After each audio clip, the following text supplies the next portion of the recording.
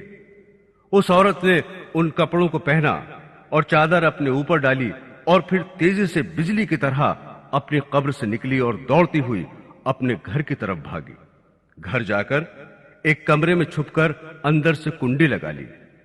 اب جو لوگ قبرستان آئے تھے دوڑ کر اس کے گھر پہنچے، ان کو وہاں جا کر معلوم ہوا کہ اس نے اپنے کمرے کے اندر سے کنڈی لگا رکھی ہے۔ ان لوگوں نے دستک دی کہ کنڈی کھولو۔ اندر سے اس عورت نے جواب دیا، میں کنڈی تو کھول دوں گی، لیکن کمرے کے اندر وہ شخص داخل ہو جس کے اندر مجھے دیکھنے کی تاب ہو، اس لیے کہ اس وقت میری حالت ایسی ہے کہ ہر آدمی مجھے دیکھ کر برداشت نہیں کر سکے گا، لہذا کوئی دل گردے والا شخص اندر آئے اور آ کر میری حالت دیکھے۔ اب سب لوگ اندر جانے سے ڈر رہے تھے، مگر دو چار آدمی جو مضبوط دل والے تھے انہوں نے کہا کہ تم کنڈی کھولو، ہم اندر آئیں گے۔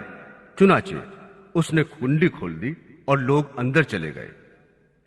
اندر وہ عورت اپنے آپ کو چادر میں چھپائے بیٹھی ہوئی تھی۔ جب یہ لوگ اندر پہنچے تو اس عورت نے سب سے پہلے اپنا سر کھولا۔ ان لوگوں نے دیکھا کہ اس کے سر پر ایک بھی بال نہیں ہے، وہ بالکل خالی کھوپڑی ہے، نہ اس پر بال ہیں نہ کھال ہے، صرف خالی ہڈی ہڈی ہے۔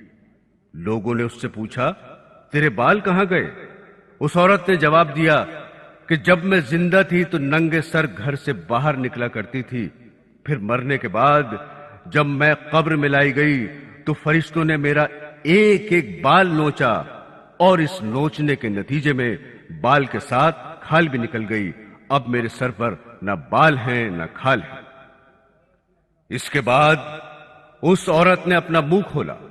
جب لوگوں نے اس کا منہ دیکھا تو اتنا خوفناک ہو چکا تھا کہ سوائے دانتوں کے کچھ نظر نہیں آیا، نہ اوپر کا ہونٹ موجود تھا نہ نیچے کا ہونٹ موجود تھا، بلکہ 32 کے 32 دانت سامنے جڑے ہوئے نظر آ رہے تھے۔ سوچئے، اگر کسی انسان کے صرف دانت ہی دانت نظر آئیں تو کتنا ڈر اور خوف معلوم ہوتا ہے۔ اب ان لوگوں نے اس عورت سے پوچھا، تیرے ہونٹ کہاں گئے؟ اس عورت نے جواب دیا، میں اپنے ہونٹوں پر لپسٹک لگا کر نامحرم مردوں کے سامنے جایا کرتی تھی، اس کی سزا میں میرے ہونٹ کاٹ لیے گئے، اس لیے اب میرے چہرے پر ہونٹ نہیں ہیں۔ پھر اس عورت نے اپنے ہاتھ اور پیروں کی انگلیاں کھولی۔ لوگوں نے دیکھا کہ اس کے ہاتھ اور پیروں کی انگلیوں میں ایک بھی ناخن نہیں تھا، تمام انگلیوں کے ناخن غائب تھے۔ اس سے پوچھا، تیری انگلیوں کے ناخن کہاں گئے؟ اس عورت نے جواب دیا، ناخن پالش لگانے کی وجہ سے میرا ایک ایک ناخن کھینچ لیا گیا، چونکہ میں یہ سارے کام کر کے گھر سے باہر نکلا کرتی تھی، اس لیے جیسے ہی میں مرنے کے بعد قبر میں پہنچی تو میرے ساتھ یہ معاملہ کیا گیا، اور مجھے یہ سزا ملی کہ میرے سر کے بال بھی نوچ لیے گئے، میرے ہونٹ بھی کاٹ دیے گئے اور ناخن بھی کھینچ لیے گئے۔ اتنی باتیں کرنے کے بعد وہ بے ہوش ہو گئی اور مردہ بے جان ہو گئی جیسے لاش ہوتی ہے۔ چنانچہ ان لوگوں نے دوبارہ اس کو قبرستان میں پہنچا دیا۔ محترم خواتین، اللہ تعالیٰ کو یہ عبرت دکھانی مقصود تھی کہ دیکھو اس عورت کا کیا انجام ہوا اور اس کو کتنا ہولناک عذاب دیا گیا۔ بے پردہ خواتین اس واقعے سے عبرت لیں اور ان گناہوں سے توبہ کریں۔ معزز خواتین و حضرات، جہنم میں عورتوں پر عذاب دیکھنے کے بارے میں حضور اقدس صلی اللہ علیہ وسلم نے اور بھی بہت سی احادیث میں بیان فرمایا ہے۔ چنانچہ نامحرم مردوں کے سامنے بے پردہ نکلنے کے سلسلے میں ایک حدیث میں آپ نے فرمایا، میں نے جہنم میں زیادہ تر عورتوں کو دیکھا۔ پھر فرمایا، عورتوں کے جہنم میں کثرت سے جانے کی 4 وجوہات ہیں۔ پہلی، ان میں اللہ تعالی کی اطاعت کا مادہ بہت کم ہے۔ دوسری وجہ یہ ہے کہ حضور اقدس صلی اللہ علیہ وسلم کی تابعداری کا جذبہ کم ہے۔ تیسری وجہ یہ ہے کہ ان میں اپنے خاوند کی فرما برداری بہت کم ہے۔ اور چوتھی وجہ یہ ہے کہ ان کے اندر بن ٹھن کر بے پردہ گھر سے باہر نکلنے کا جذبہ بہت پایا جاتا ہے۔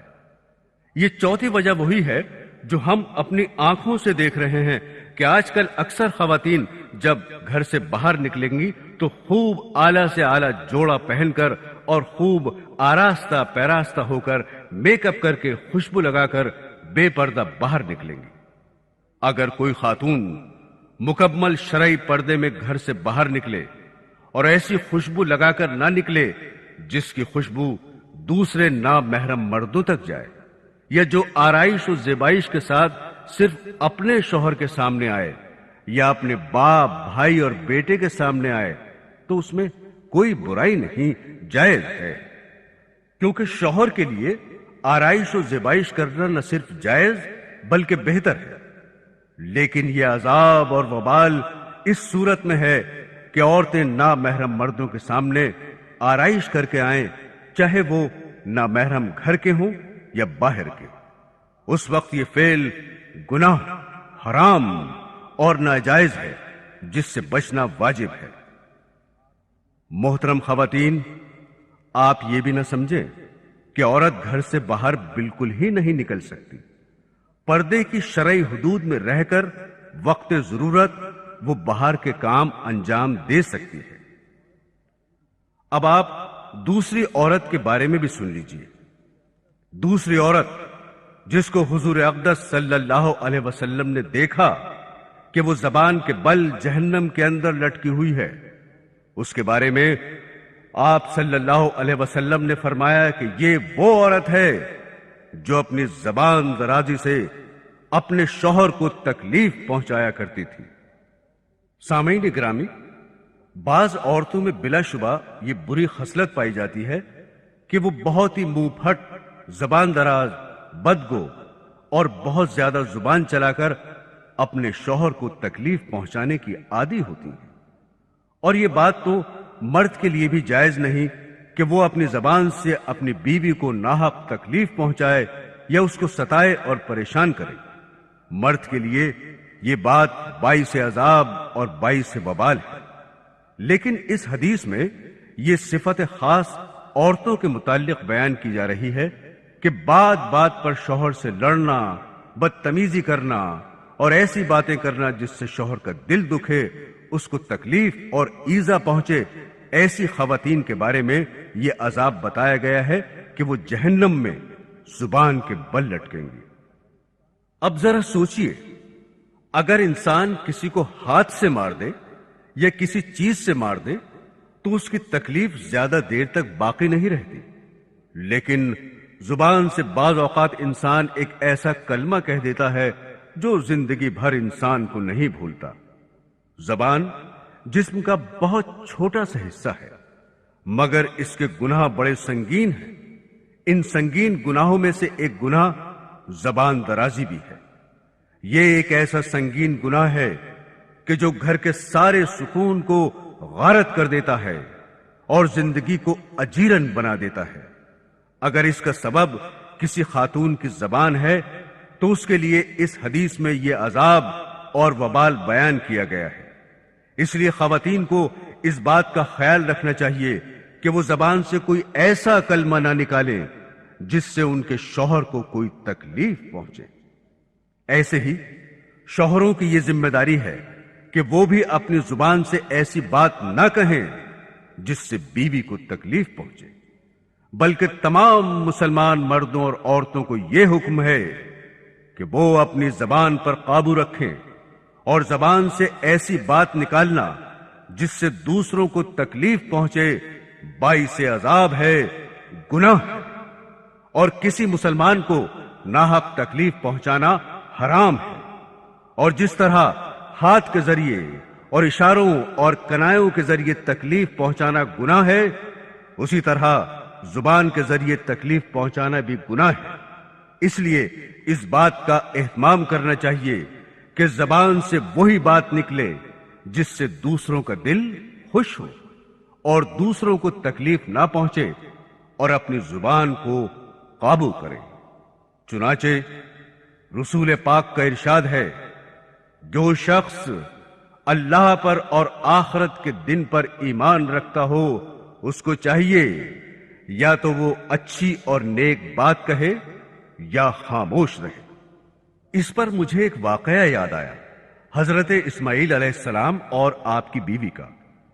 یہ واقعہ اس وقت کا ہے جب حضرت اسماعیل علیہ السلام کے والد حضرت ابراہیم علیہ السلام شام کے اندر تھے اور یہ بیٹے مکہ میں تھے۔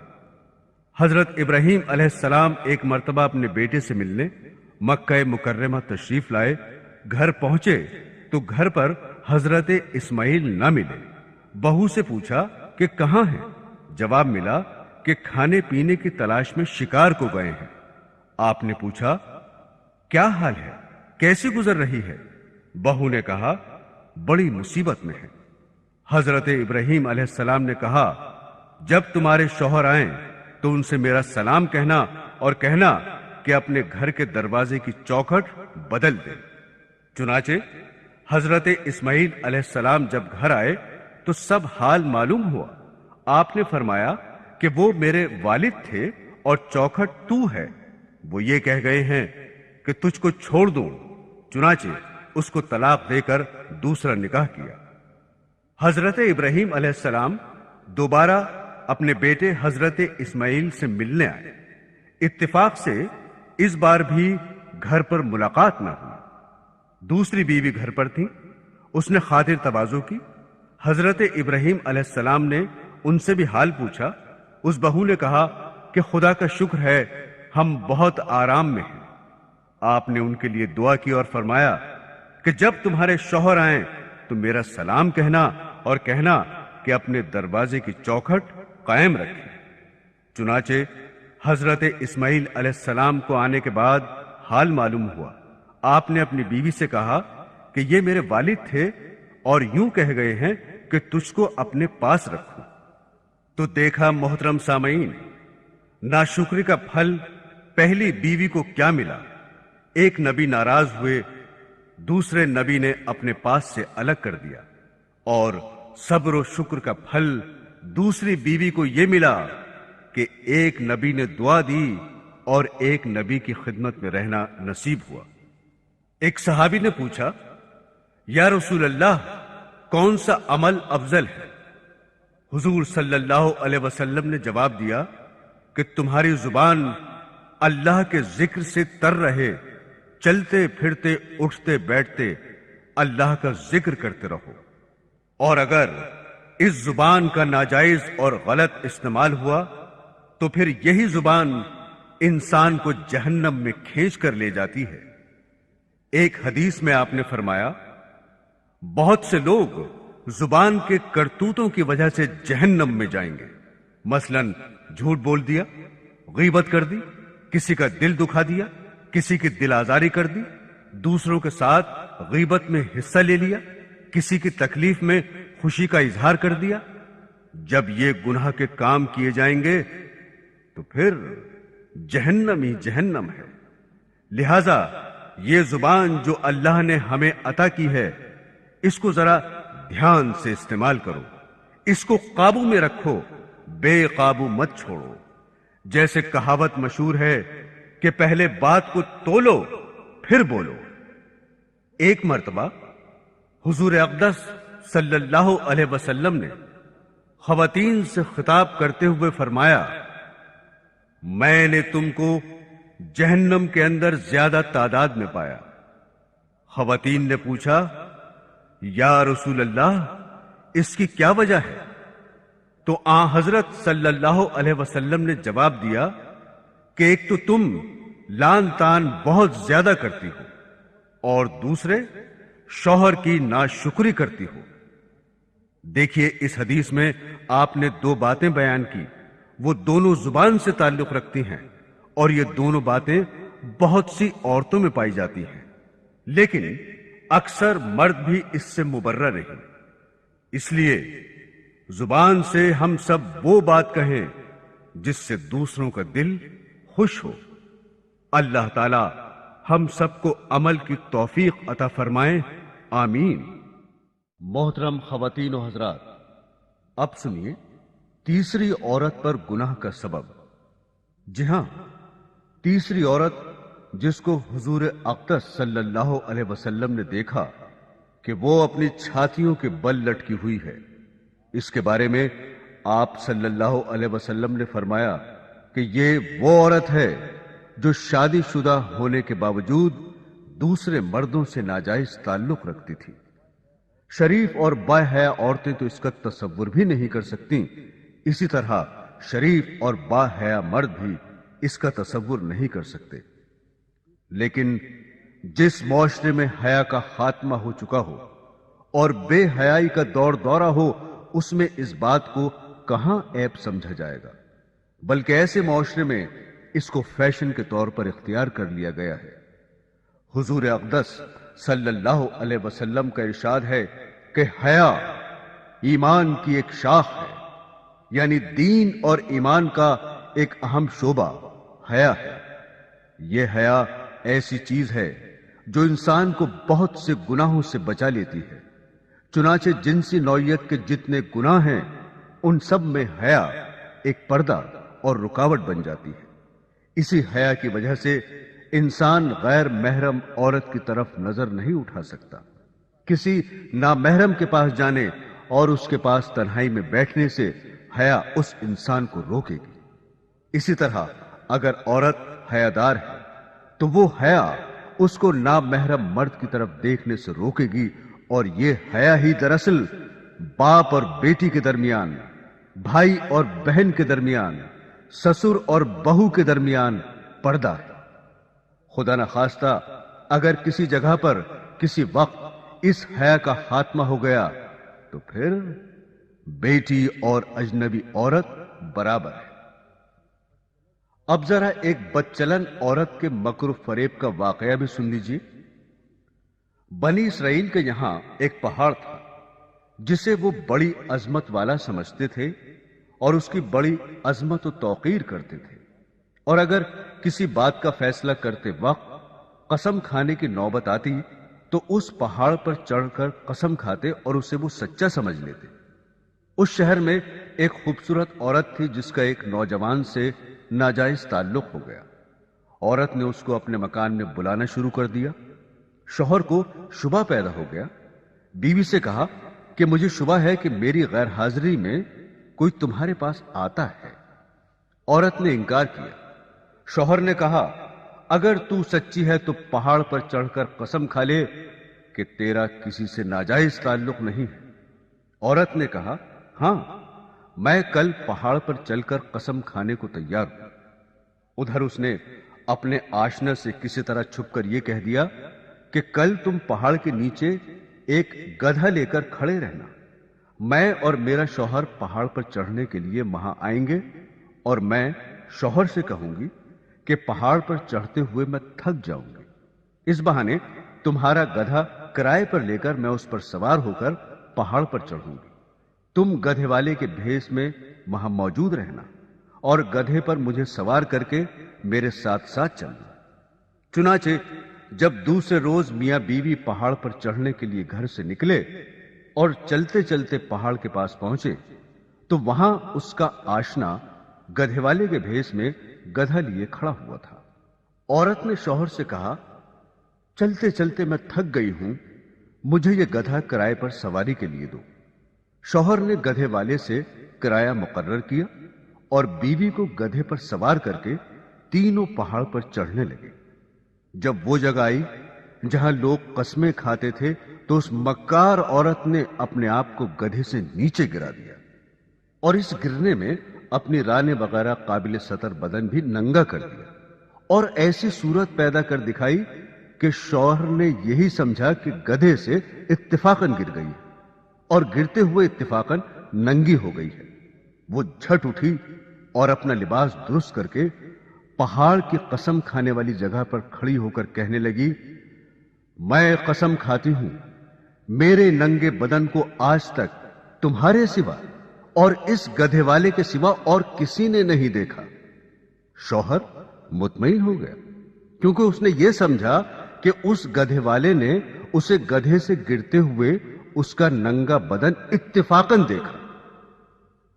تو دیکھا آپ نے، عورت جب مکر و فریب پر آ جائے تو ایسی چالاکیاں دکھا کر شوہر کو بے وقوف بنا دیتی ہے، لیکن یہ پتہ نہیں کہ آج یہ گناہ کسی مکر و فریب سے چھپا بھی لیا اور کسی کو پتہ بھی نہ چلا تو کل قیامت میں یہ بات نہیں چھپے گی، اس لیے کہ اللہ کو سب کچھ معلوم ہے۔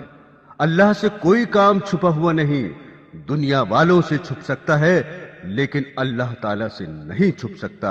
اور اللہ کے نبی صلی اللہ علیہ وسلم نے اس کا عذاب بتا دیا کہ ایسی عورت سینے کے بل جہنم کے اندر جلے گی۔ ایک اور حدیث میں آیا ہے کہ حضرت رسول پاک نے خواب میں دیکھا، اور نبی کا خواب سچا ہوتا ہے، اس میں ذرہ برابر بھی شبہ نہیں ہوتا۔ آپ صلی اللہ علیہ وسلم نے یہ دیکھا کہ ایک تنگ تندور ہے، اس میں کچھ مرد اور عورتوں کو عذاب دیا جا رہا ہے جو آگ کے شعلوں کے ساتھ اوپر آ جاتے ہیں اور تندور کے منہ تک آ جاتے ہیں۔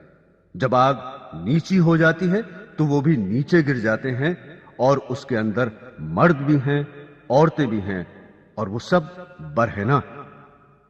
آپ کو بتایا گیا کہ یہ آپ کی امت کے زانی مرد اور زانیہ عورتیں ہیں۔ اللہ تعالی ہماری حفاظت فرمائے، کتنا سخت عذاب ہے۔ معزز سامعین، احادیث میں اور کئی قسم کے عذاب ان بدکاروں کے بارے میں آئے ہیں، وہ اس لیے کہ زنا کرنے والے انسان بھی کئی قسم کے ہوتے ہیں۔ حضرت ابو ہریرہ رضی اللہ تعالی عنہ روایت کرتے ہیں کہ رسول اللہ صلی اللہ علیہ وسلم نے فرمایا، جس کے بال سفید ہو گئے ہوں اور پھر زنا کرے تو خدا ایسے مرد اور عورت کی طرف نظر بھر کر بھی نہ دیکھے گا۔ ایک اور حدیث میں ہے، آپ صلی اللہ علیہ وسلم نے فرمایا، بوڑھا زناکار اور بوڑھی زانیہ جنت میں نہ جائیں گے، قیامت میں خدا ان کی طرف دیکھنا بھی پسند نہیں کرے گا اور ان کو دردناک عذاب ہوگا۔ سرکار دو عالم صلی اللہ علیہ وسلم کا ارشاد ہے، خدا کی قسم، جب کوئی شخص کسی غیر محرم کے ساتھ خلوت میں جمع ہوتا ہے تو شیطان اس کے ساتھ ساتھ داخل ہوتا ہے۔ ایک سور جو کیچڑ میں لت پت ہو، اس سے مس ہو جانا اتنا برا نہیں جتنا کہ غیر محرم کے کندھے سے کندھا مل جانا برا ہے۔ حضرت انس رضی اللہ تعالی عنہ فرماتے ہیں کہ رحمت عالم صلی اللہ علیہ وسلم نے بیان کیا، سب سے زیادہ جو گناہ انسان کو جہنم کا مستحق بناتے ہیں وہ زبان اور شرمگاہ کے گناہ ہیں۔ معزز خواتین و حضرات، اب ہم چوتھی عورت پر عذاب نازل ہونے کا سبب بیان کرتے ہیں۔ چوتھی عورت جس کو حضور اقدس صلی اللہ علیہ وسلم نے اس حالت میں دیکھا کہ اس کے دونوں پیر سینے سے بندھے ہوئے ہیں اور دونوں ہاتھ سر سے بندھے ہوئے ہیں، اس کے بارے میں آپ صلی اللہ علیہ وسلم نے فرمایا کہ یہ وہ عورت ہے جو دنیا میں جنابت اور حیض سے پاک صاف رہنے کا اہتمام نہیں کرتی تھی اور نماز کے ساتھ بڑی لاپرواہی بلکہ استہزاء کا معاملہ کرتی تھی۔ سامعین، مسئلہ یہ ہے کہ جب مرد اور عورت پر غسل فرض ہو جائے تو افضل یہ ہے کہ اسی وقت غسل کر لیں، اور اگر اس وقت غسل نہ کریں تو کم از کم استنجا کر کے وضو کر لیں اور پھر سو جائیں، اور اگر یہ بھی نہ کر سکیں تو کم از کم استنجا کر لیں، کلی کر لیں اور ہاتھ دھو کر سو جائیں، اور اگر اتنا بھی نہ کر سکے تو پھر آخری درجہ یہ ہے کہ صبح صادق ہونے پر جماعت سے اتنی دیر پہلے غسل کر لے کہ اگر مرد ہے تو اس کی نماز فجر با جماعت ادا ہو جائے گی، اگر عورت ہے تو غسل سے فراغت کے بعد طلوع آفتاب سے پہلے نماز فجر ادا کر لے۔ یہ آخری درجہ ہے، اس سے زیادہ تاخیر کرنے کی گنجائش نہیں ہے۔ لہذا اگر کوئی شخص جنابت کی حالت میں سو گیا اور پھر سورج نکلنے کے بعد اٹھا تو اس کے لیے یہ عذاب اور وبال ہے، کیونکہ غسل کرنے میں اتنی تاخیر کرنا جس کی وجہ سے جماعت چھوٹ جائے یا نماز قضا ہو جائے ناجائز اور حرام ہے۔ بہنوں اور بھائیوں، ہمارے یہاں دیر سے سونے کا ایسا منحوس فیشن چل پڑا ہے جس کی وجہ سے عموماً صبح سویرے اٹھنا مشکل ہوتا ہے۔ رات کو اتنی دیر جاگنا کہ جس کی وجہ سے فجر کی نماز قضا ہو جائے جائز نہیں ہے۔ پھر اگر جنابت کی حالت ہو تو فجر کی نماز کا قضا ہونا اور یقینی ہو جاتا ہے، چاہے وہ مرد ہو یا عورت۔ اور جنابت کی حالت میں اس طرح ساری رات گزارنا کہ فجر کی نماز بھی قضا ہو جائے اور زیادہ ناجائز اور گناہ ہے اور باعث عذاب ہے۔ لہذا گناہ سے بچنے کی فکر کرنی چاہیے۔